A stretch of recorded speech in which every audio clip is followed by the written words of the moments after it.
Olá, gente boa, graça e paz a todos, bom dia, mais um dia, mais uma semana que o Senhor nos concede, vivamos então para a honra e glória do nome dEle, que a paz do Senhor esteja sobre a sua vida, sobre a sua família, que o Senhor em sua bondade e misericórdia continue cuidando de nós e nos livrando de todo o mal, não apenas o mal que nos cerca, mas o mal que nos invade e por vez nos tenta a ser maus também. Eu quero compartilhar nesse domingo mais uma vez a palavra do Senhor contigo e quero partir do texto de Hebreus, o capítulo 4, os versos de 14 a 16, que diz assim: Portanto, visto que temos um grande sumo sacerdote que adentrou os céus, Jesus, o Filho de Deus, apeguemo-nos com toda a firmeza à fé que professamos, pois não temos um sumo sacerdote que não possa compadecer-se de nossas fraquezas, mas sim alguém que, como nós, passou por todo tipo de tentação, porém sem pecados. Assim, aproximemo-nos do trono da graça com toda a confiança, a fim de recebermos misericórdia e encontrarmos graça que nos ajude no momento de necessidade. Na carta aos Hebreus, muito se faz comparação de Jesus com a figura do sumo sacerdote. Jesus é identificado como um sumo sacerdote da ordem de Melquisedeque. E por que isso acontece? Porque o escritor aos Hebreus faz tanta questão de fazer isso no capítulo 2, no capítulo 4, no capítulo 5, no capítulo 8? Para entender melhor, a gente precisa entender o que é o sumo sacerdócio. No capítulo 29 de Êxodo, o povo de Israel, os hebreus, haviam saído do cativeiro egípcio e estavam peregrinando pelo deserto. E Deus tem manifestado poder e bondade para com eles de diversas formas. Quando chega no capítulo 29, depois de construída o tabernáculo, aonde ficava a Arca da Aliança, se institui o sacerdócio, ou seja, a tribo de Levi, ela é separada para não batalhar, não se tornarem guerreiros, para não se preocuparem com herança, com despojos de guerra. Na verdade, a atribuição e preocupação exclusiva da tribo de Levi seria o sacerdócio, ou seja, as questões rituais, espirituais, ensinar o povo qual é a vontade de Deus, como viver segundo a vontade de Deus, a temer a Deus, a obedecer a Ele, a oferecer sacrifícios a fim de que o povo fosse purificado de seus pecados. Essa era a função sacerdotal. Numa cadeia hierárquica existia a figura do sumo sacerdote, ou seja, aquele que estava acima dos demais sacerdotes, coordenando todo o serviço de culto, de sacrifícios.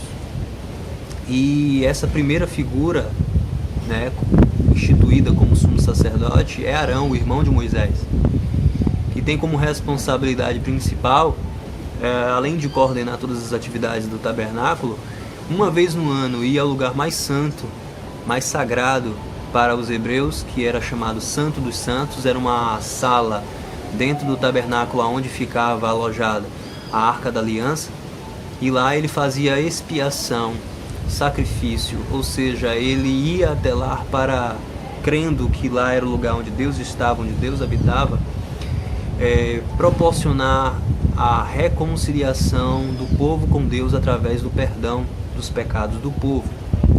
Isso era feito uma vez no ano. Esse ritual está descrito em Levíticos, no capítulo 16, de forma muito bem detalhada.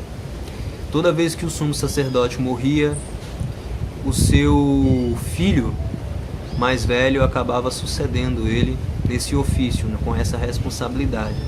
E essa forma de sucessão, ela durou durante muitos séculos, até que a coisa se tornou estritamente política. Então já não era mais necessariamente a descendência de Arão que ocupava o sumo sacerdócio, mas se dava muito mais por questões políticas. Quem era a pessoa mais preparada e a pessoa mais hábil do ponto de vista de Roma ou dos outros impérios que dominaram o povo de Israel, para ocupar esse cargo e fazer o que eles queriam. Com essa mudança, como o sumo sacerdócio, que era um ofício sagrado, importante, que tinha como responsabilidade, fundamental manter o povo vivendo segundo a lei de Deus, a vontade de Deus. Quando ele se torna político, ele sofre degenerações.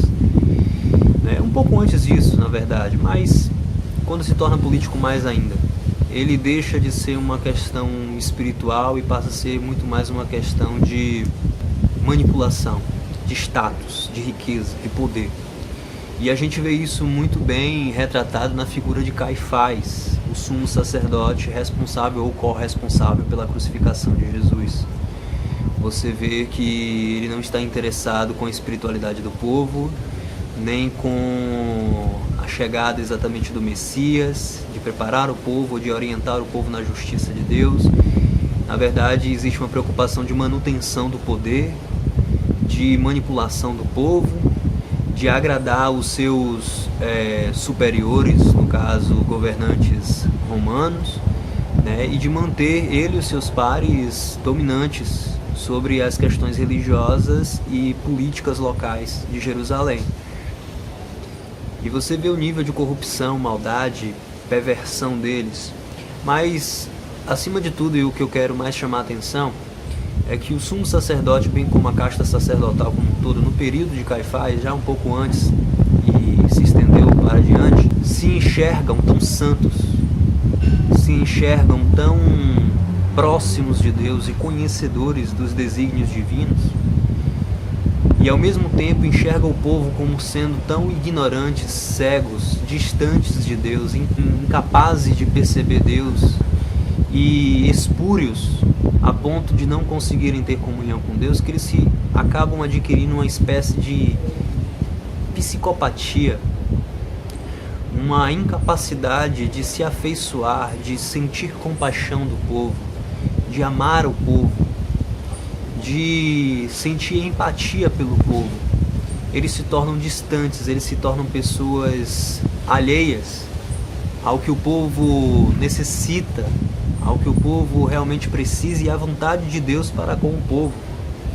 Eles se tornam cruéis, e você vai ver Jesus diversas vezes, de diversas formas, denunciando essa crueldade por parte dos sacerdotes, licenciadas pelos sumos sacerdotes, em relação ao povo. Inclusive no capítulo 23 do Evangelho de Mateus, isso fica muito claro, quando Jesus faz o seu sermão profético, e em introdução ele faz uma denúncia séria e pesada à hipocrisia da casta sacerdotal, dos mestres da lei, com os seus famosos ais, Ai de vocês, fariseus, hipócritas e sacerdotes, que dão dízimo do coentro, do alecrim, mas esquecem das coisas mais importantes, a justiça e a misericórdia.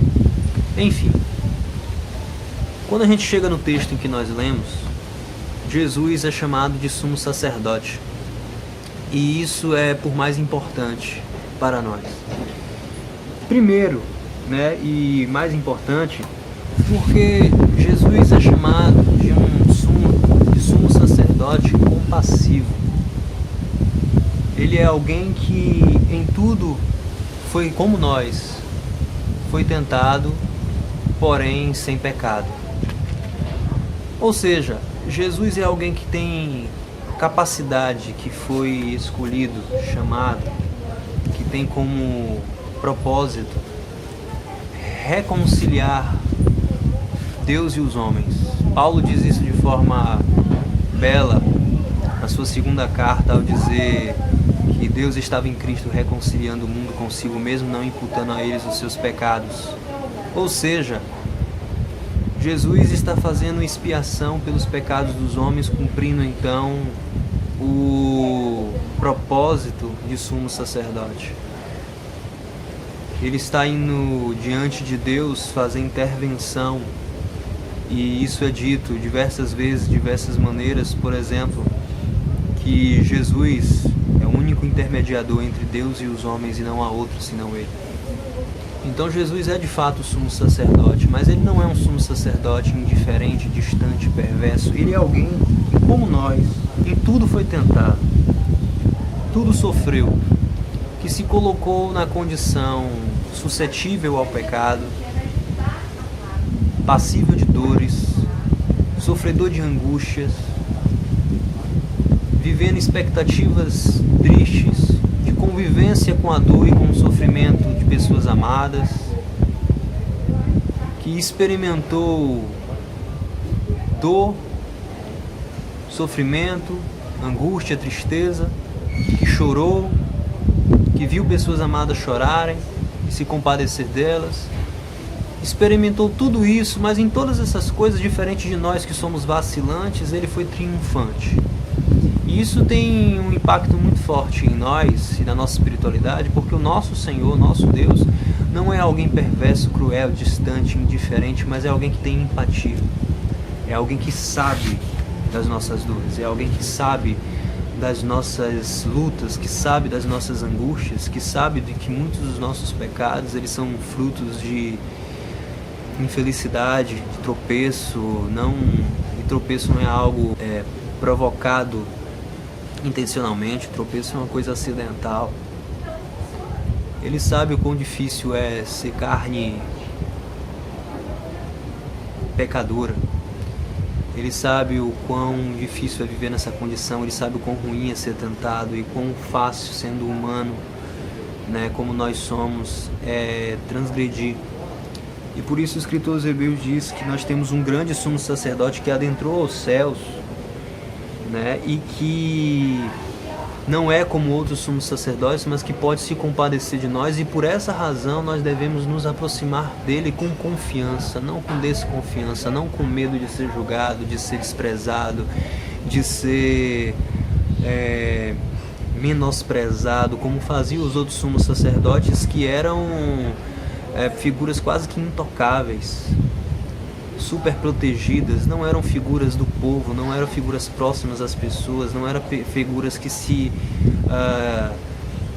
simpatizavam com as pessoas comuns, mas fazia parte de uma elite perversa, né, indiferente e cruel. Mas Jesus não, Jesus é uma figura compassiva, amável, que se afeiçoa com a gente, que anda com a gente, que promete: ó, eis que estou convosco todos os dias até a consumação dos séculos.